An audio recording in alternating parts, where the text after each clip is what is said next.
Jonathan Taylor is our keynote speaker, and he's a former instructor for Texas A&M, and he has developed a Voice for Male Students, an absolutely outstanding resource that you can use to look for all sorts of information about educational attainment, scholarships for men, and anything that you could find regarding the cultural climate for educational issues.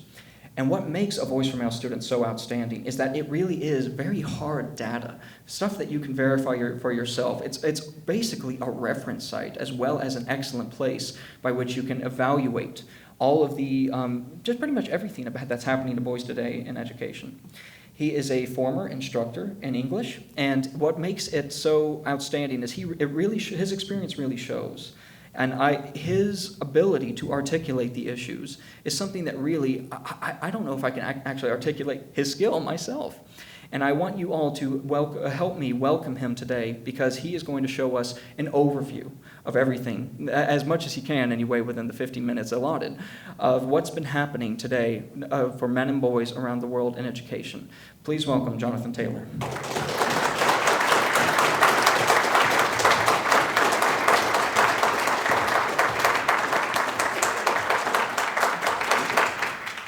You're gonna kind of be away from it, but you're gonna hold this mic up too. 2 audio feeds. Okay. Can you guys hear me okay? First, whoa. Need to hold this really close to my face. All right. Make sure and yell at me if this starts drifting away from my face. I kind of get caught up in a whole bunch of stuff, so do let me know. I'm just gonna be 1 second here. All right, great. All right, thank you guys. Thank you all for attending. Thank you to KSU for hosting this conference. Thank you especially to Sage Gerard and to KSU Men. What I really hope to do during this presentation is to just go over a lot of the basics of the issues and point to a few solutions. As a disclaimer, an entire course could easily be taught on this topic, but for the sake of time, I'm just going to limit myself to hitting a lot of the high notes. By the time we're done, though, I promise you that you will know more about men's and boys' education issues than the vast majority of teachers entering into the workforce today. And also, if you would like to to verify any of the sources, any of the information that I present in this conference, I'm going to be posting online all of the sources and this full PowerPoint presentation at voiceformalestudents.com. So feel free to avail yourself of that resource if you'd like to look into these issues further. My dream as an undergrad was to become a professor of English. When I got on the other side of the teacher's desk, however, I quickly discovered, as many teachers do, that there was a lot more to being a teacher than actual teaching. But in this case, I'm not referring to the usual things, like when a student comes into your office and says, hey, family member got in a car wreck, so I wasn't able to do my homework, can I get an extension, that kind of thing. I still had that. But here I'm talking about the politics of academia. I realized very early in my teaching career that there was a problem with how gender equity in education was framed. I realized that there were a lot of problems that were affecting men and boys that were, number one, ignored by people who could have and should have known better. Number two, a lot of these problems were being made worse by some of these people. And number three, that people who tried to raise awareness of these issues, people who tried to make a change, often had the tendency to be ignored, to be marginalized, or in some cases harassed. For those reasons, among others, I opted for a different career path. But I never gave up my interest in the teaching profession. I also didn't want to just run away from the problem, so I went on to create voiceformalestudents.com. The motto of my website, which is also the topic, more or less, of this conference, is educational equity for men and boys. It's an interesting phrase in that despite its incredible relevance to academia today, it's not a phrase that's on the lips of many academics. First, I just want to go over going over the basics. Let's just go ahead and define what educational equity is, and starting off by asking what is equity. I would advise you, as someone who majored in language arts, that the dictionary is not always the final arbiter of meaning, but here I think the dictionary definition is apt. Equity, according to Merriam-Webster, is quite simply fairness or justice in the way that people are treated. If you notice, there are competing models of equality. When some people talk about equality, they simply talk about living a life free of discrimination. When other people talk about equality, they talk about the notion of equal representation, such as having 50% men, 50% women as outcomes in each given area of life. I think it reasonable to say that we cannot always guarantee that both sexes will have absolute equal outcomes. But what we can do is look at the process of what goes on in academia and make sure that it's fair. You should know that the law which governs gender equity in education is a federal law called Title IX, the text of which simply states no person in the United States shall on the basis of sex be excluded from participation in, denied the benefits of, or be subject to discrimination under any program or activity receiving federal financial assistance. Lastly, to round out the definition of educational equity, what is a good education? And it's a more contentious and problematic question than you might at first think. For example, if by the time a young man graduates from college, he can write computer code proficiently, but can't get a passing grade on an essay or a written report without a teacher throwing him a curve, would you say that that is a good education? If he masters a skill that makes him valuable in the job market, but doesn't have the interpersonal and verbal skills to market himself effectively or to navigate workplace relationships, would you say that he is well educated? If huge numbers of boys demonstrate incredible aptitude for learning new things outside the classroom and very limited aptitude inside the classroom, would you say that's a problem with the boys or a problem with our education system? And would you consider those boys well educated? These are all important questions when it comes to defining a good education. But at the very least, I think we should all agree, I hope, that a good education is one in which students obtain good reasoning and critical thinking skills, a well-rounded basic threshold of knowledge, as well as a desire and aptitude to be, and here's an education buzzword for you, lifelong learners. So we know what educational equity is generally. Why should we care? There's a lot of reasons. Number one, it improves the economy. Well-educated people tend to be much more economically mobile because they have a broader skill set. Number two, it increases intellectual diversity. Men and women do not always behave the same way. They don't always have the same backgrounds, and it's to our collective benefit that we understand and explore this. Number three, believe it or not, most women and men don't like to attend schools where there's all women or all dudes. They like a balance. And last but not least, and this is my favorite, I'll admit my biases, because men and boys are human. And as such, whenever they fall behind, whenever they suffer, they are intrinsically deserving of our compassion and our support. Now you may say, thank you. And that should be a good enough reason in and of itself. Now you may say, some people may say, oh, well, yeah, duh, of course. They're human. That's obvious to everyone, isn't it? Well, as we will see, there are some, and unfortunately some within our education system, who could use a gentle reminder. I like to divide men's and boys' education issues into three main areas. The first is educational attainment and well-being. The second is rights and protections. And the third is institutional and cultural bias. Those are just kind of handy-dandy categories. You'll see why I divide those into that in a minute. I'm just going to go ahead and jump into the first section, which is educational attainment and well-being. This is a set of graphs. I want you all to pay good attention to this. This is a set of graphs on what percentage of degrees are conferred to men and what percentage conferred to women in the last 40 years in the United States. Associates, bachelor's, master's, doctorates. The line at the top in all those cases at the end is women. The bottom line is men. You will notice that there is a staggering decline in the academic achievement among male college students with no end in sight. What you'll also notice is that men became the minority of graduates as far back as 1978. So this isn't a new thing. The only thing that is new is the willingness of a principled few to even talk about these things at all. You would be amazed, out of all the teachers, out of all the administrators that I've talked to, how many of them, and that is to say most of them, when I presented this data, will just come back and say, I've never seen that data before. And there's a certain element, a certain part of me that says, isn't it kind of your job to know? I mean, you're the one who gets paid to do this. And it's not like this is some kind of arcane knowledge that is hidden away and only represents 0.1% of the student population. Graduation rates are a very basic type of educational data with very broad implications. This data comes to us straight from the National Center of Education Statistics, which is part of the Department of Education. You can find that on a quick Google search.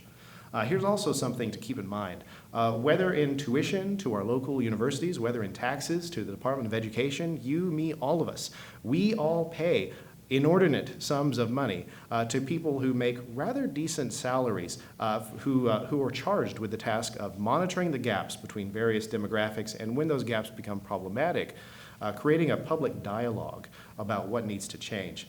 But when it comes to men's issues, there really hasn't been a broad public discussion. And that's one of the reasons why there is such incredible pushback to discussing men's and boys' education issues, because the more the public is educated on what's on the reality that male students face in terms of education outcomes, the more people are going to be asked, who are going to ask the people who are running our education system, what have you been doing all of this time with all of this money, all of this status, all of this power that we have given you? What have you been doing? And the answer is 9 times out of 10, an answer that they're not prepared a question they're not prepared to answer, because the answer is nothing. Excuse me. But graduation rates really are just the beginning. Men and boys are also 28% more likely to drop out of high school, again from the National Center for Education Statistics. The Educational Testing Service, which is the institution which administers like the GRE and a whole bunch of gateway-type exams, they have measured that the gap favoring girls in writing concepts is 6 times the gap favoring boys in math concepts. Boys are also 75% of students diagnosed with learning disabilities. They're also diagnosed twice as often as girls with ADHD, 9 times as likely to be referred by a teacher for diagnosis, and medicated 2.8 times as often for ADHD. That's just again, there's more. They're diagnosed 5 times as often with autism. They're 4 times as likely to commit suicide overall, and they are 6 times as likely in the late high school year and early college years, between the ages of 15 to 24, to kill themselves. They're twice as likely to be suspended in lower ed overall, although in preschool that rate spikes up to 4.5%, and they're also 3 times as likely to be expelled. They're also much less likely to participate in extracurricular activities, student organizations, student clubs, music, performing arts, you name it. They're very isolated on campus today, and they just don't have a lot of outreach coming their way. Excuse me, I'm going to backtrack real quick. So that's the bad news. There's a lot of ways in which academia, as well as our general culture, could improve the situation. So what I'm going to do for the rest of this section is just go over a few that I recommend, starting with what I think are the most important. Number 1, we need more positive male role models for our boys, which come in many forms. Many boys today are growing up without dads in the home. They get into elementary school and the teachers are all women. For many boys, the same is true whenever they get into middle school, and they won't have a good relationship with a positive male role model until they enter high school, and that's far too late. Because by the time they reach middle school, a lot of their peers, a lot of their friends start replacing parents and teachers as role models for behavior, or what some people would call socializing agents. In other words, what this translates to in practice is that a lot of the time, boys are effectively raising themselves. One of the things that they drill into your head in teacher training, which I've been through quite a few rounds of teacher training, is that you always have to set high expectations for your students. Generally, students will only shoot as high as you set the bar, so that's why you have to have high expectations. Translate that phenomenon to what happens in the family. Parents who want their kids to turn out well should also have high expectations of their students. And also, here's something that a lot of people don't consider. Parents tend to have higher expectations of kids of the same sex. So mothers tend to have higher expectations of daughters, and fathers tend to have higher expectations of sons. So what happens is that when there's a lot of fathers that are removed from the family, we're removing a lot of fathers who are going to set those high expectations for our boys. Not only will fathers have higher expectations, and they'll also tend to have different parenting styles as well. Fathers also tend to get down on the carpet and engage with kids in a kind of rowdy kind of play. This not only allows boys a medium to express the physical side of their nature, but it also teaches them the proper boundaries of physical play. So what happens is many of these kids who don't have that experience, who have not experienced setting their boundaries in this area, they're going into early childhood education, and they don't know what the proper boundaries are because no one has taught them. So they get engaged in horseplay with other kids, and that is one of the reasons why they get expelled so often. Again, the rates or suspended so often. Again, the rates of suspension go up to 4.5 times the rate of girls in preschool. Now, I want to be careful in talking about the family, about the role of parents, about the responsibilities of parents, because I guarantee you that as soon as someone says that there's something that needs to change about our families, someone in education, some teacher, some administrator is going to seize on that, and they're going to say, see, we don't need to change anything on our end. It's all the fault of the parents, and vice versa. Some parents do that as well. They'll seize upon one little thing that happens with our education system. There's a lot to be improved about the education system, but don't fall into the trap of thinking that we don't need to change anything on the home front or in our education system, because this is a very multifaceted issue, and there's a lot of ways in which society can improve. Excuse me. It would also be beneficial to have more male teachers in elementary school and middle school in particular, but the reality is they're just not there. Dr. Abigail James, who wrote the excellent book Teaching the Male Brain, which contains a lot of good technical information for teachers, she explains the need for male teachers very excellently. She says, in trying to figure out what it means to be a man, the boy may attempt to be as unlike the adult females surrounding him as possible. He may decide that the proper behavior for men is loud, rude, crude, messy, unacademic, unemotional, uninvolved. The idea that there may be different kinds of masculinities is never considered because there are no male role models for other types of behavior. This is why all the experts state most emphatically that more male teachers are needed to teach our elementary classrooms. There are other ways to introduce positive male role models into the lives of boys. There's also mentoring programs, like where male teachers will mentor male students, where male college students will mentor male high school students, and sometimes where male high school students will then mentor middle school students. Whenever you put a boy, this is one thing I don't have here in my notes, but whenever you put a boy in a leadership role, they tend to raise their expectations of themselves.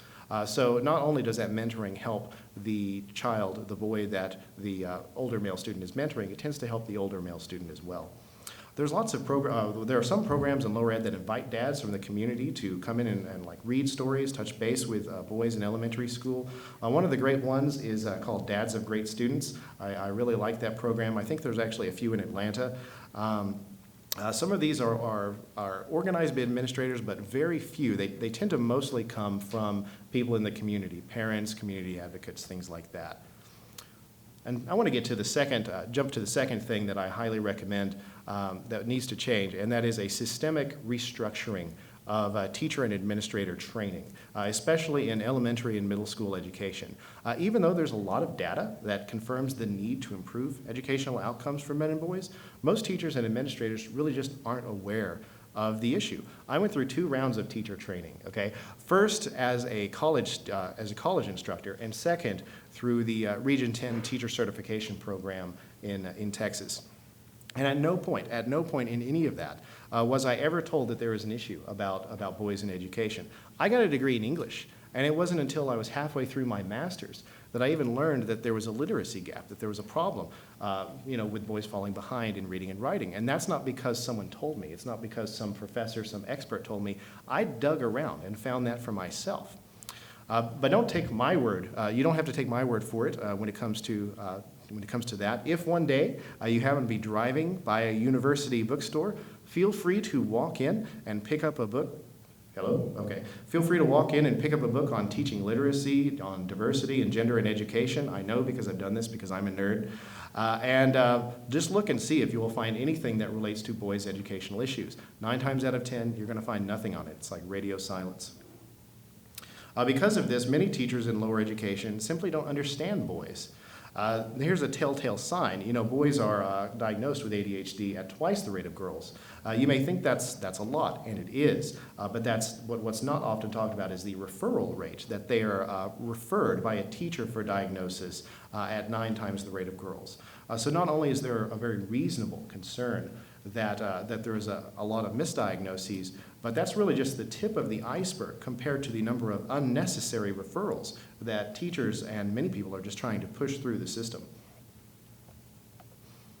So one of the things that is just so odd about the ADHD is the definitions are so vague. They can apply to a lot of students.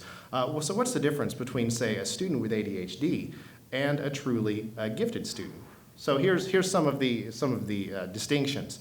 A gifted student may daydream because he or she perceives that the material is irrelevant, whereas a student with ADHD has problems sustaining attention.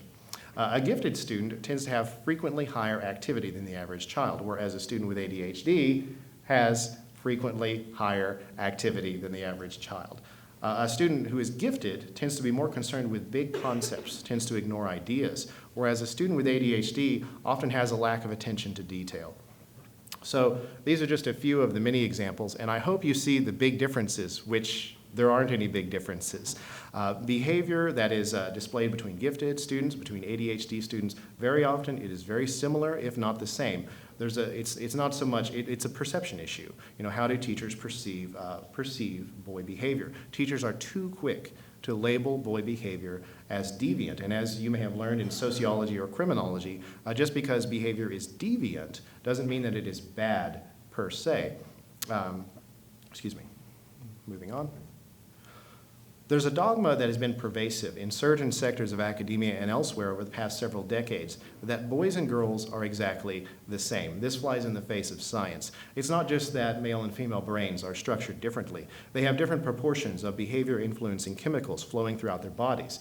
In the book, Boys and Girls Learn Differently, Dr. Michael Gurian, who's very much the champion of what is called differentiated instruction, charts down over 100 structural and functional differences in male and female brains that affect learning and behavior. Believe it or not, boys don't actually hear as well as girls do. So when a boy asks the teacher to repeat herself, maybe he's not necessarily being a smartass. Boys tend to have incredible social pressures placed upon them to not seek help. Boys do not tend to form social bonds the same way that girls do, through simple verbal interactions. I need a drink of water.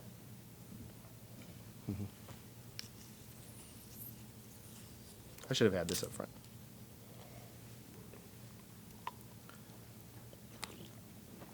Ooh.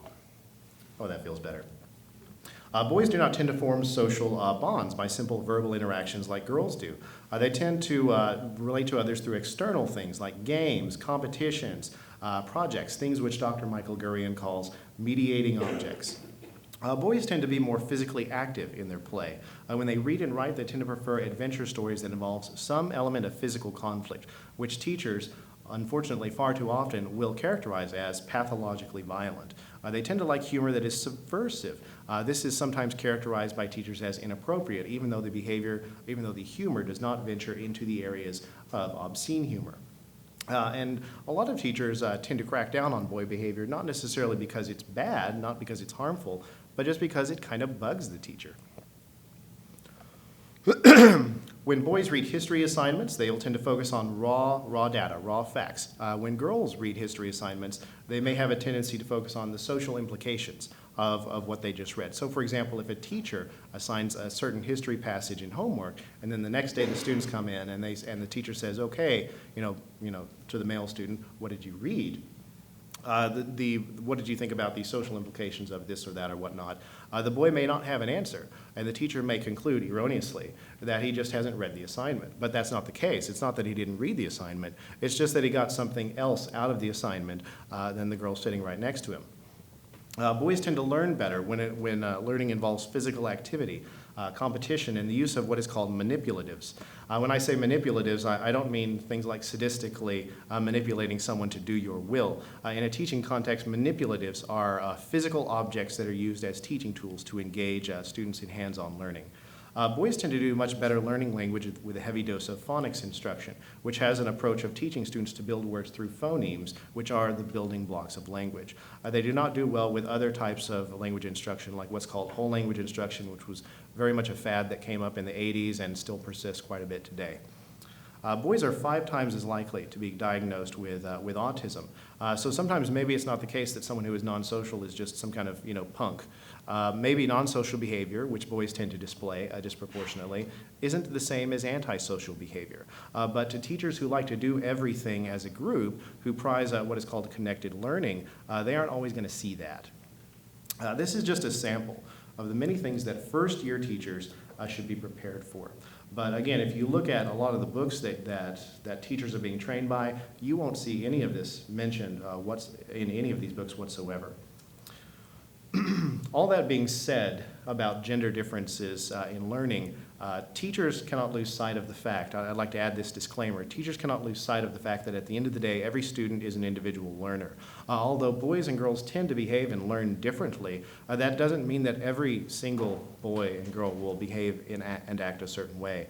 Acknowledging how boys and girls learn different shouldn't be about putting boys in a boy box and girls in a girl box. It should be about broadening the skill sets of teachers so that they can respond to a wider range of learning styles and behaviors. So that's number two. Here's the third thing we need, outreach programs and initiatives. If you go to the Department of Education website, there's a sample of outreach programs that they have for women and girls. You can just go to the Department of Education gender equity section, and it'll show you all of the grants that they give, but they're all for women. They're for teacher training, they're for evaluating models to advance gender equity, to build networks, transition programs, school-to-work transition programs, guidance and counseling activities, but it's all for women and girls. There's absolutely nothing coming from the federal government for men and boys when it comes to their education issues.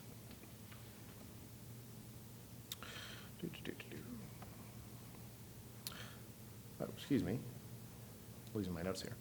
Number four, we need to give men and boys more freedom in defining themselves outside of gender norms and traditional gender roles. And this is more of a cultural thing than necessarily something that comes from academia. In 2011, I had the honor of volunteering at a symposium at UT Austin for Project Males, which stands for Mentoring to Achieve Latino Educational Success. It's a research and mentoring program for Latino students, and they partner with a bunch of community colleges in South Texas. At that event, I spoke with a woman named Janie Mendoza. Janie works for an organization called Capital Idea. That organization delivers financial aid to at-risk students, particularly Black and Latino male students. What she told me is that when male students enroll in these services, for a significant number of them, someone will offer them a job for, say, $12 an hour, and then they're gone. They stop taking classes, they stop taking the aid, things like that. And then after that job dries up, 6 to 7 months later, they're back and they're applying for aid once again. The reason being that they always feel like they have to work full time. They don't feel like they can take any time off from work to give to their studies, to education, even if it's a part-time job. The reality is that society defines men's worth by how much money they earn. Society expects men to provide financially for others, not to be provided for. And it's hard to do that when you're a student.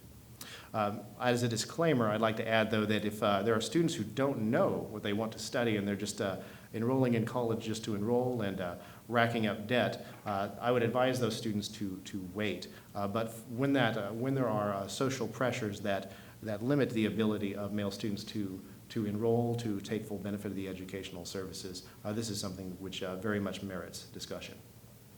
I seem to have lost my pointer. Here we go.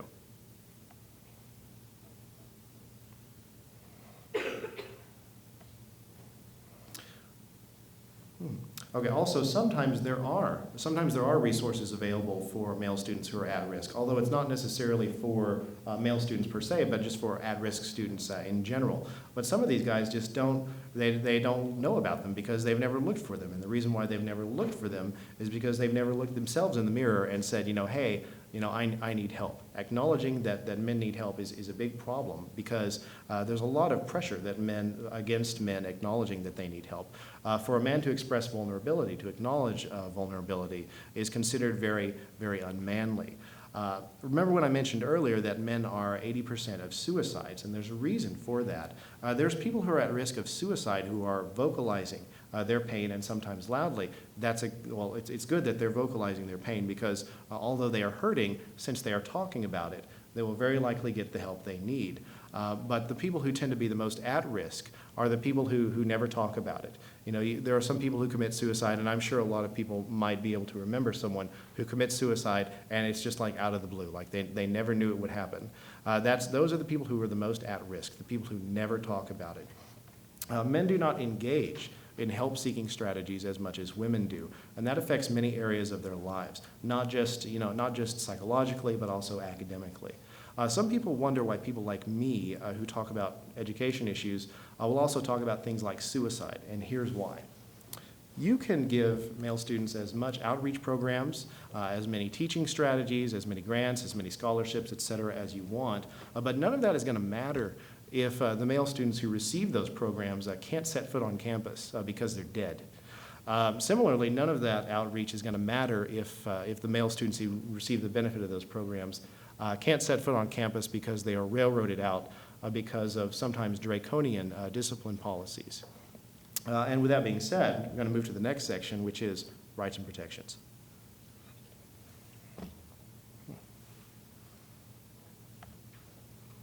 Has anyone noticed nowadays that schools tend to look a lot more like prisons? Schoolyards used to be open fields where students played freely. Now at many schools, there's no recess. Instead of open fields, they have a perimeter of fences. Entrances and exits to buildings are now very tightly controlled. These entrances usually require walking past one and sometimes two metal detectors. Schools nowadays are built with very few windows, and I've seen at some of them, because I've applied for teaching jobs at some of them, if you walk up to the front door, you will see a security camera staring right at you right in the face. Whenever there's a scuffle or a fight, schools are much likely to employ traditional methods of resolution like counseling, like intervention, like calling the parents. Nowadays, schools are much more likely to just call the cops. Which doesn't take too long in a lot of schools, because nowadays a lot of schools have cops on site, which they call SROs, or school resource officers. Just to give you an idea of how crazy it's getting, a school district in San Antonio, Texas, they installed chips on student IDs, which students are required to wear at all times or else they get written up, to track the movement of over 100,000 students in the district. And whenever they were confronted about this, whenever there were constitutional issues brought up, they actually doubled down and threatened students and parents with fines, with transfers, with suspensions if they failed to comply with these things. Many schools nowadays are labeling children, and almost always boys, as sexual harassers and doling out harsher punishments under that label than they would for what would otherwise be called inappropriate or simply disruptive behavior. It's one thing to give a 16 or an 18-year-old that label, but it's very problematic for a boy who is 6 or 8 years old to be labeled a sexual harasser, for the very simple reason that both boys and girls, prepubescent boys and girls, have no concept of what sexuality is. Every now and then these things make it into the headlines. There was a case of Ryan Blackman in North Carolina. He's not pictured there, but he hugged a teacher out of gratitude for her breaking up a fight between him and another student. That hug earned him the accusation of sexual harassment. He was grabbed by the arm by that teacher and whisked away immediately to the office. In Colorado, a 6-year-old boy named Devontae Meadows, pictured there on the left, he was suspended for sexual harassment for singing the chorus of "I'm Sexy and I Know It." The boy on the right, in North Carolina, a 9-year-old boy named Emmanuel Laquette, he was suspended for sexual harassment for commenting to another student, not to the teacher, but to another student, that the teacher was cute. These are sensational cases, obviously, but they're not just that. They're a sign of the times. We live in a very punitive culture. Our education system lives under the politics of zero tolerance, and the criminal justice system lives under the politics of mass incarceration. That's why we have about 7 million people who are caught up in our criminal justice system.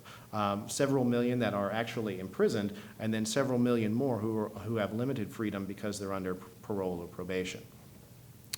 That's not a very good combination for schools to be highly punitive and for our criminal justice system to be expanding incredibly like it is. There's a phrase that describes this phenomenon of schools channeling students more to prison at times than to success. It's called the school to prison pipeline. It's traditionally been applied when it comes to racial politics. If you go to the ACLU webpage, it'll talk about the school to prison pipeline. And there's a very, very fitting reason why it has been applied to racial politics. But there is a certain degree of intersectionality in that it shares. There's a lot of similar traits between how we punish boys and how the school to prison pipeline, the discussion around that has traditionally been explored by civil rights advocates. Also, I think we need to take greater care and realize what we're doing whenever we suspend or expel a student, especially in lower education. What we're doing whenever we're kicking out a student for several days or more, what we're essentially doing is telling that student, you don't belong here. This is not your community. It doesn't just create a physical distance. It creates a very real psychological distance. And at some point, that student is going to have to reintegrate. into the community. And unfortunately, at this point, it seems like a lot of the schools care more about punishing the student than it is in making sure they are well integrated into the community. Freedom of speech. This is a very delightful topic. Is another important human right that is very much at risk in modern academia, particularly higher education. Here are some examples. There was a series of talks on men's and boys' education issues at various universities in Canada over the last 2 years. At a presentation by Dr. Warren Farrell on the boy crisis, in order to prevent people from hearing him speak, a gang, and that's what it could best be used to describe them, a gang of feminists decided to form a human barricade in front of the entrance so that no one could get in. The talk was delayed for an hour, and police had to come in and break up the barricade. At another presentation by Janice Fiamengo on misandry in education, a bunch of feminists decided that they didn't like what she had to say, so instead of showing up and listening to what she had to say and asking incisive questions, they just decided to pull the fire alarm. And they did it again in another presentation next month. Everyone had to exit the building, and then once fire trucks came out, they and verified that there was no fire, they could then proceed. But unfortunately, it cut deeply into the presentations. This is very excuse me. This is me losing my mouse. This is very characteristic of feminists and many of their ideological allies who oppose the human rights of men and boys. It's very common for them to do things like rip posters down, shout people down, try and rig debates so that there's not a level playing field, silence people, usually by making false accusations of harassment or threats, while themselves usually doing everything that they wrongly accuse others of, and sometimes worse. It's like they just totally bypass making any kind of rational discussion and just try and find the shortest path that they can to try and silence people. The common rationalization that is given by feminists and for these kinds of suppression tactics is that everyone they target with these suppression tactics is a bitter, misogynistic woman hater who wants to send all women back to the sandwich mines, there to labor for all of eternity. And for a lot of their true believer friends who haven't done their homework, that tends to work. But what doesn't tend to work so well for them is that a significant portion of people will actually come to us, come to A Voice for Men, come to A Voice for Male Students. They'll hear what we have to say. And then after reviewing that, they'll come to a very different conclusion, that the real haters are not those advocating the human rights of men and boys. They're actually the feminists. And you can see one of them, this masked feminist on the right, sorry we hurt your man feels. That is quite obviously a very extreme feminist by how her presentation. But as we'll see, she's really not too far off from what we see in a lot of academia today. While we're on the subject of hate, this is a good time to transition to our last section, institutional and cultural bias, always a fun section. In 2006, Newsweek magazine came out with an issue called The Boy Crisis. It was an explosive article because it was the first time when a national publication had really talked about boys' education issues and framed it with that kind of rhetoric. It featured an article by Peg Tyre, who also wrote a book called The Trouble with Boys, which is a great read. I recommend it. One of the people who responded to her article was a woman named Dr. Sandra Anderson. She's a former law professor, and she's also the current chair of the Board of Trustees at Ohio University. And she deserves to be quoted at length. This is what she had to say. Boys in a crisis? In my grandmother's day, only men could vote. When I was a girl, only boys could play sports. In the Roman Catholic Church, only men can be priests. In certain societies today and throughout history, girls can't attend school and women can't work or show their faces in public. In China, girl babies are discarded because boys are favored. In America, glass ceilings block females from access or power, money, and leadership. On playgrounds, a common taunt among boys falls along these lines: you cry/act/talk/throw like a girl. So for the fraction of a nanosecond in human history that boys are perceived to be on the short end of the stick compared with girls, you call this a crisis? Come on, guys, you take a turn at second-class status for once. Wow. And again, that's Dr. Sandra Anderson, Ohio University chair of the Board of Trustees. Now, there's several different schools of thought there. For one, obviously she's citing a lot of women's issues very much in a vacuum, in a one-sided fashion. There is a significant debate to be had. Are women who didn't have the ability to vote in 1915, was life really that much harder for them than men who were drafted into World War I in 1915, who had their guts ripped out, who were ordered to rip the guts of other people out, who saw their friends' guts ripped out in front of them, and who often came home and committed suicide or had extreme psychological problems? Are those experiences, are men's experiences, are they really all living on cloud nine compared to what women had back then? We could all, men and women, we could all play this game. Anyone can cherry pick all these things presented in a vacuum, and then use that to kind of beat someone over the head and say, focus all on me. But that's not the way that real equality works. It's about, everyone, equality for everyone. Something I want to, thank you.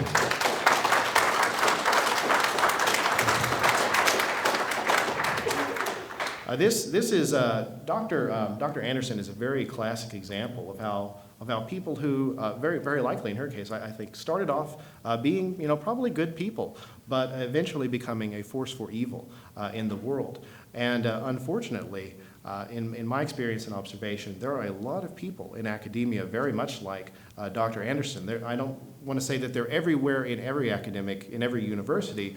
But they do tend to be concentrated in two particular areas. First and foremost, the humanities. So women's studies, gender studies, sociology, anthropology, in many cases English departments as well.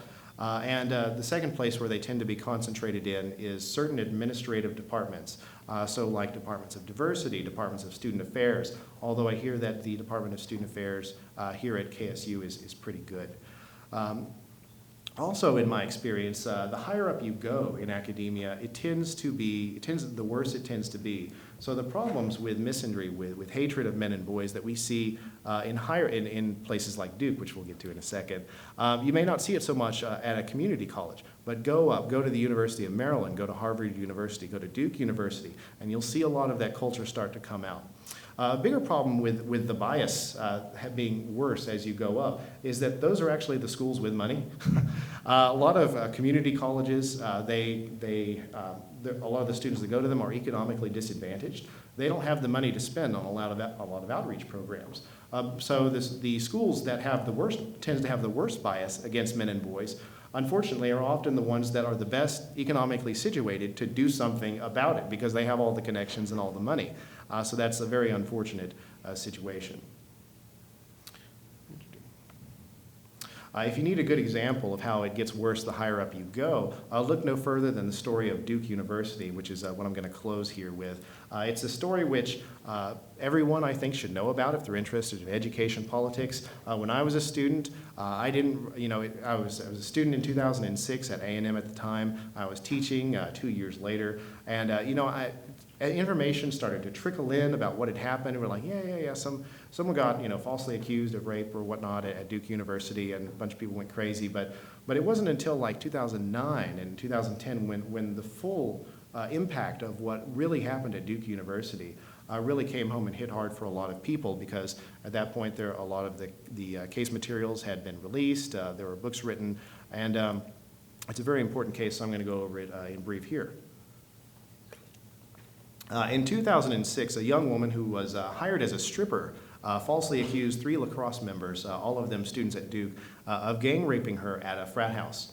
The evidence in support of the 3 young men was overwhelming. The accuser changed her story, as well as a number of men she accused, not once, not twice, but many times. A security camera at an ATM, which you'll see right here, filmed one of the 3 male students who was supposed to be raping her at the time, filmed him on the other side of the town.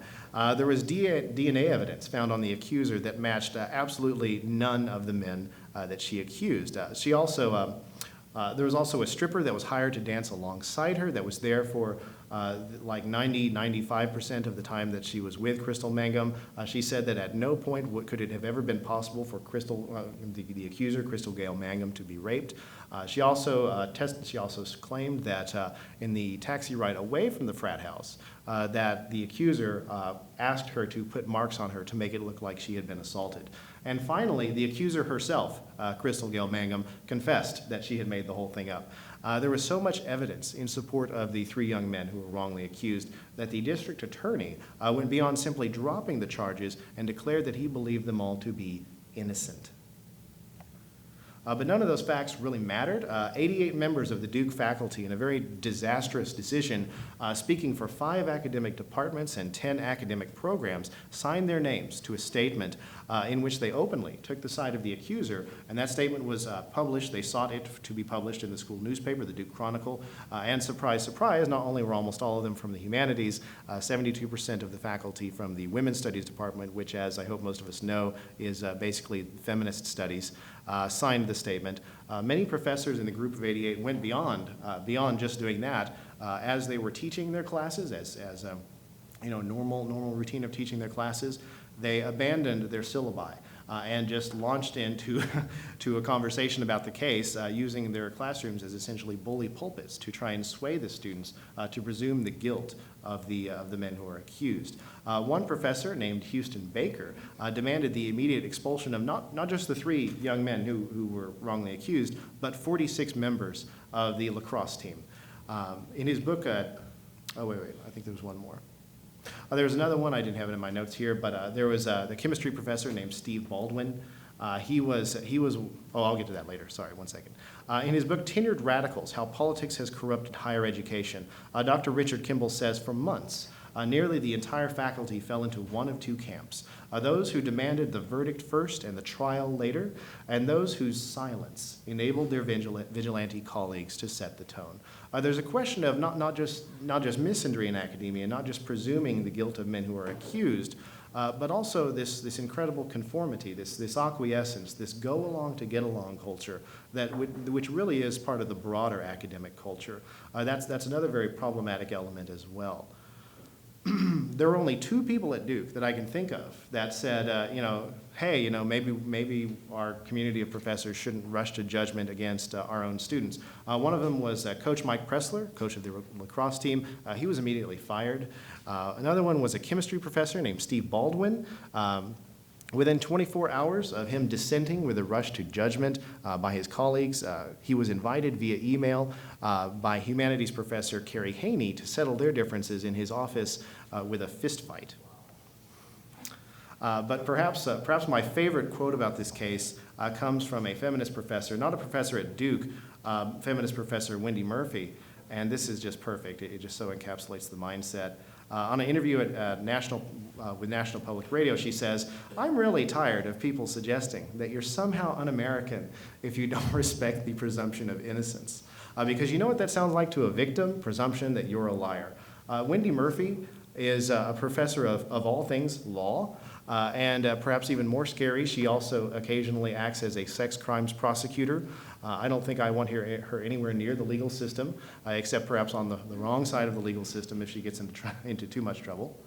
But back at Duke, students acting in behalf of social justice paraded around campus a banner reading "castrate." And I just want to stop there and ask you guys to think about what this means, because it just tells so much about the mindset of these people. Isn't castrating a guy, which is like obviously against their will, isn't that gender-based violence? These students are carrying around a banner promoting gender-based violence, essentially as a means to, in their minds, demonstrate how much they oppose gender-based violence. This is the way these people think. It's just totally Orwellian.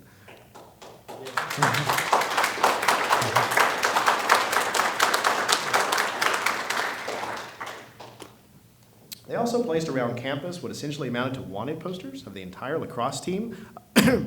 Excuse me, at one point, one of the lacrosse players was walking across campus. He was surrounded by an entire group of protesters, and they all shouted repeatedly, "Confess, confess." And I find this all very interesting, because if you look at Title IX guidelines, not what's written into federal law under Title IX, but the guidelines that come out from the Department of Education on how to interpret and enforce Title IX, there are very strict guidelines saying that school staff, students should not retaliate against those who accuse other students of rape, because that would be you're not supposed to retaliate against someone who might be a victim of rape. That's bad. But there is no such provision. There are no such provisions under Title IX, nor does there seem to be any kind of ethical consciousness among far too many people in forbidding retaliation against men who are accused of, and far too often wrongly accused of rape. Duke University, there's some very interesting implications here. Duke University is not some kind of backwater community college that is isolated from the conversation on what makes good academic or administrative practice. It's considered among our top tier educational institutions, considered among our most influential academic institutions. As I've said in the past, and as some of these other speakers will demonstrate time and time again, misandry in academia is not just, these are not just isolated incidences. It's not just a collection of infrequent and disassociated anomalies.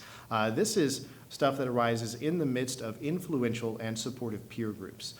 In a way that, again, cannot just be characterized as something that just randomly happens. The students who carried around a banner reading "castrate" and the 88 professors who signed that statement, they were acting in a very symbolic manner and in a way that designates and promotes shared beliefs.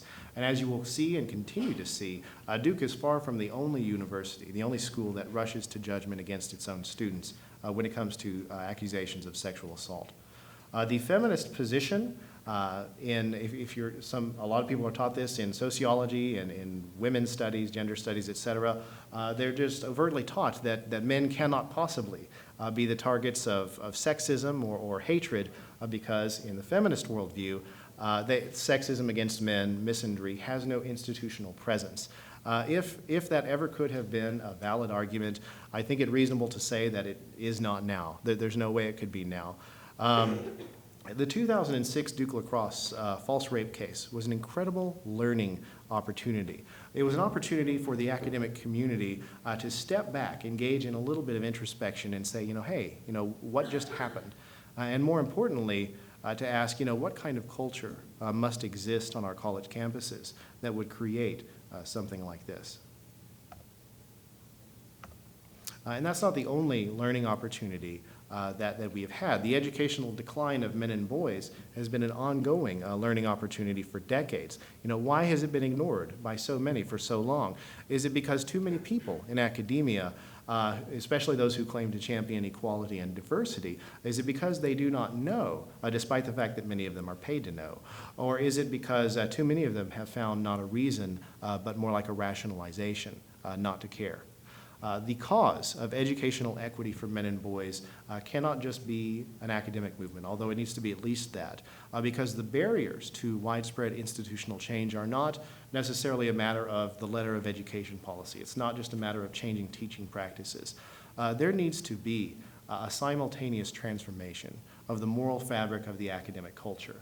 There needs to be, we need to have an academic culture which says, that educational equity for men and boys is a good thing, and educational equity for women and girls is a good thing. A culture which believes that values like equality and diversity, are only values when we apply them to all groups consistently. It requires a reaffirmation of our value system, which unfortunately we have lost along the way. And that is what a truly progressive movement towards educational equity would look like. And that's why groups like KSU Men are so important. That's all I have to say.